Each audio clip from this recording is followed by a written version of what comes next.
Mamangi matamamada lairabana pattatlaba tabak phangdabagi awaba mafam khuding makta nongmai nambagi thaudok nongmai kapagi thaudok mi hatpagi thaudok kaya ama drug ka mari lainaba drug sizinabagi awaba kanglup masen hatnabagi thaudok kaya ama missing yambagi amasung lairik laishu ningthina tamdabagi awabana pik thallaba laibak ama leirame adugumba laibak adugi maraibak adugumba laibak aduna chahi kunmanga khak awaba sing asidagi tapna semdoktuna prithvi pumbagi oina miyamna masak khangnaba laibak ama oibada nattana prithvi pumbagi oina khwaidagi paisa paiba laibak singi manungda ama oikhibagi wari amatang miyamga punna taminase 1965 sahida awaba phibam amada lairambadagi haujikna miyamna taru tananba sanja thumja laitaba yengthinaba laitaba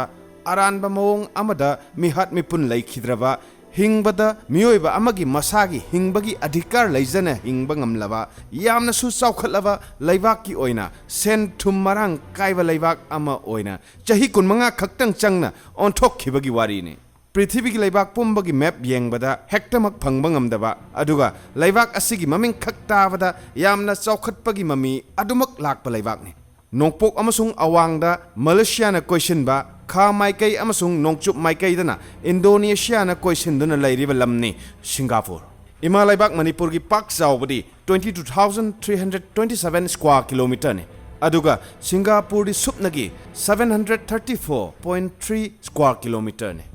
Pak Chawba si ima laibak Manipur gi tampak lam pulap asigi tangkhai muktang chawba laibak ne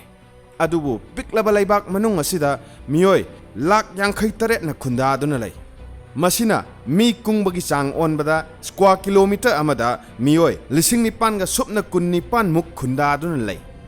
mi kungna tabalam ne aduki matik silli haiba yai Census 2011 gi matung inna Manipur gi pak chawba 22,327 square kilometer oiba maramna population density hotpada square kilometer amada miyoi chamaga kunipan mukna khundaduna lei haibagi report lei Statista ko website na 2022 da phongkhiba report amagi matung inna prithvi gi oina khwaidagi mi kungna taba leibak singi manungda ahum suba position da leiriba Singapore leibak ne India ga Singapore ga mari yamna leinai Singapore kauriba laibak asigi maming phawbasu Sanskrit ki wahai Singapura haiba wahai dagi thonki wahai asigi wahan thok Lion City haibani piklaba Singapore da leiriba miyoi sing atuki matik top pe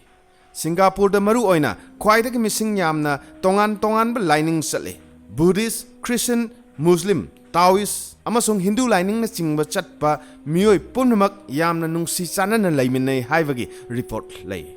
Lining asida natana miyoi kharaju Jewish, Zoroastrian, Jains amasung Sikh lining chatpa miyoi kanglupsu punna hingminai. Aduga lining amata su sattaba atheist oiba miyoi kanglup singsu yamna marang kaina Singapore kauba laibak asida lei haibagi report lei. Lining laison khakta natana Singapore da leiriba miyoi kanglup sing tongan ba oi Department of Statistics Singapore na September 2022 da phongkhiba report amagi matung inna Singapore da leiriba miyoi pumbagi manungda 74.5% de Chinese oiki mathang sitna 13.5% na Malays ni aduga 9% na Indian ni 9% oriba Indian singi manungda su maru oina Tamils Bengali amadi Punjabis ni aduga lemhoriba 3% aduna Eurasians amasung Arab ni Singapore masagi oina orang laots kauba purup amasu hanadagi hauna leire asumna hojiki matamda Singapore da unity in diversity haibasigi mapung phaba khuram sangdam ama oina uba phangli adubu mahusana asumna khatna chaina dana lairakpa lamdi natte haukiba thokdok wathok history na chingba khara yenglabada anganba matamda samudra gi mapanda leiriba Singapore bu samudra gi lambi da chatpa lalol etiki maramda trading outpost amagumna Malay trader Chinese trader Japanese trader Arab trader amasung Indian trader singi hi thangpham amasung hi panpham oirame matam gi matung inna Indonesia Portuguese Dutch East India Company na chingba singi sasan makhada mikha ponna lairamba laibak amane adubu 1819 chahi haibadi ima laibak Manipur da Burmese lanmisingna landaraktuna chahi taret khuntakpa thokpa horakpa chahi adumakni adugumba chahi taret khuntakpa adugi wari oina exploring Manipur YouTube channel da hapseduna thamkhre video adumak yengnabagidamatta link description amasung comment section da hapsaramge yengbidribe shilnaw singna amuktang mityeng tabiyo asoi aran phongdok piramo phare wari makha chathajagi 1819 chahida British East India Company gi officer Thomas Raffles na Johor gi Sultan Hussein dagi Singapore laibak po February 6 1819 da punna laiki numit adumaktada United Kingdom gi Union Jack Firalvo official oina Singapore laibak ki laimai dagi yungkhatki matam madudagi Thomas Raffles ki lising makhada Singapore gi thangpham ase free trading center on thok 1869 chahida Mediterranean Sea amasung Red Sea faunariba Suez Canal tawba loisin laduna hangdoklaba matamda samudra gi lambi da chatliba jahaz singna Africa koithoklaga chatlamba adu yamna asamba lambi da chalaklaba matamda Singapore da su ising lambi da lakpa jahaz singi ngaihak panpham oibagi chang hengalakhi asumna Singapore laibak asi jahaz singi thau hannabagi station amasu oiba horakhe Singapore gi manakta lairiba achouba laibak Malaysia da khwaidagi maru oina tin amasung rubber gi pothok marang kaina laiba maramna Singapore da rubber sungdokpagi hub amasu oikhi matang asida Singapore da hithangpham oire hi mayam ama lapna laklaga thau hanpham oire rubber sungdokpham oire haiduna laibak asi chaukhatpa natraga laibak asigi selthum marang kaiba laibak amadi oiba ngamjoi maramdi matam aduda Britisher singna Bengal da poppy thaba haukhiba matamne adugumba poppy sing adu Singapore phawba hi da puraktuna Singapore da drug sungtokpage processing tawkhi matam aduda Britisher singna Chinese singbo adugumba opium dagi drug sungdokpagi thabak aduda chanaba paisa piduna thabak tawhankhi mayumdagi lamlapna lakpa Chinese sing aduna opium factory sing aduda thabak tawba horakpa adudagi opium addict chuba horakhe drug addict oiba masing yamna hengalakpana maram oiraga crime chathabagi changsu hengalakhi laibak asida huran chinthi gi chang hengalakhi report amagi matung inna prithivigi ani suba lanjaugi matam oiriba 1941 phawbada Singapore da miyoi lising tara taruka chamngadi drug addiction oiba thengnaki aduga prithivigi ani suba lanjaugi manung 15 February 1942 da Japanese singna Singapore amasung Malaysia lausinki Singapore da lairiba miyoi sing Japanese sing da changjaduna surrender tawki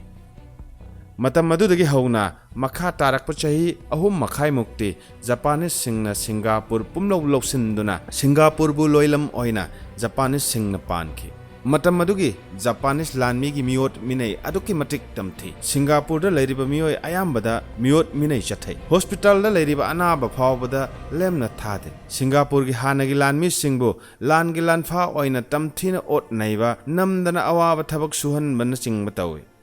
Japanese singna khudum chansin khiba mafam Korea, Japan, Indonesia, Malaysia amasung Singapore da leiba nupi singbo Japanese lanmi singna nupi sing adubo thadoklaga thamba sasan gumna sijinai 1945 da Japanese na World War II maithirabada Singapore thadoktuna chatkre matam asida Singapore da miyoi lising kunthra gi mathakta opium addict oiduna laihauki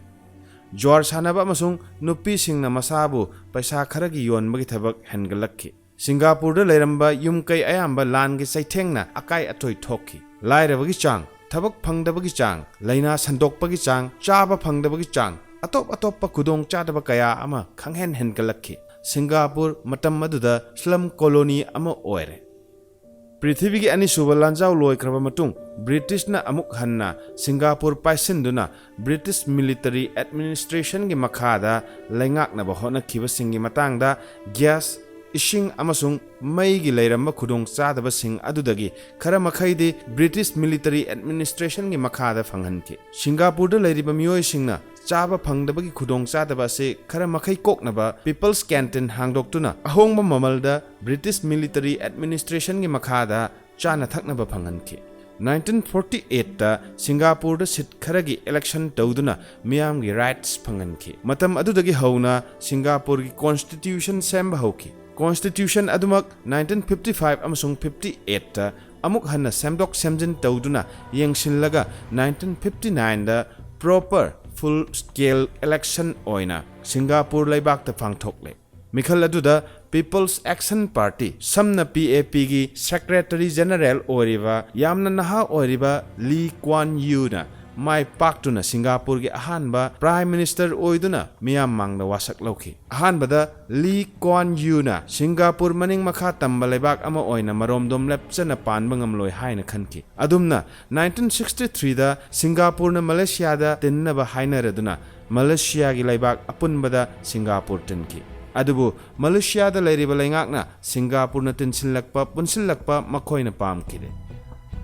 1964 da Malaysia da pangthokpa election da People Action Party na election thoklaga contest taunaba honarakhi asida natana miyoi kangluk ayambana Singapore na Malaysia da tinba se pamlakhide ikui kuidana Malaysia da hana lairamba mising amasung Singapore da lairiba miyoi singi marakta communal riot thoktuna lan thokle 1963 da Singapore na Malaysia da tinlurabasu amuk hanna chahi anigi matung 1965 da Singapore Malaysia dagi tongan taba laibak ama oire matam asiwai fawbada Singapore da lairiba British singi control khara makhaidi Singapore da adumak laire adubu 1967 July 18 da British na 1970 fawbagi manung da Singapore thadoktuna chatnaba waref adu lauthokhi adubu Singapore gi laingak amasung Singapore gi misam singna warep asibu nungnang ba fawki British laibana Singapore matam aduda yamnamak natrasu khara makhairi chaokhatpani haibasi yai British na Singapore laibakpu